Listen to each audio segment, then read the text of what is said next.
আজারবাইজানের Karabakh বিজয়কে গৌরবময় বলে প্রশংসা করেছেন তুরস্কের প্রেসিডেন্ট রিসেপ তাইপ এরদোয়ান। আর্মেনিয়ার বিরুদ্ধে আজারবাইজানের জয় উদযাপনে আয়োজিত অনুষ্ঠানে অংশ নিতে এই মুহূর্তে বাকুতে রয়েছেন এরদোয়ান।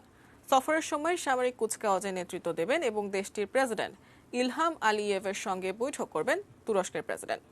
প্রায় ৩ দশক ধরে আর্মেনিয়ার দখলে থাকা নাগর্নো কারাবাখ অঞ্চল পুনরুদ্ধার করতে ৬ সপ্তাহ ধরে যুদ্ধ চালিয়ে যায় আজারবাইজান। বিজয়ী আজারবাইজানের সেনাবাহিনী যুদ্ধে যেসব অস্ত্র আটক করেছে তা দিয়ে এরদোয়ানের আগমনের আগে প্রদর্শনীর মহড়া দেয় তারা। আর্মেনিয়ার সঙ্গে ৬ সপ্তাহের যুদ্ধকালে তুরস্ক আজারবাইজানকে সমর্থন দিয়ে এসেছে। সাবেক সোভিয়েতভুক্ত ককেশাস অঞ্চলে তুরস্ক তার নেতৃত্বমূলক ভূমিকা আরও সম্প্রসারিত করতে চায়। নাগর্নো কারাবাখের এই বিজয় ভূ রাজনৈতিকভাবে এরদোয়ানের অবস্থানকে আরও জোরালো করবে বলেই ধারণা বিশ্লেষকদের।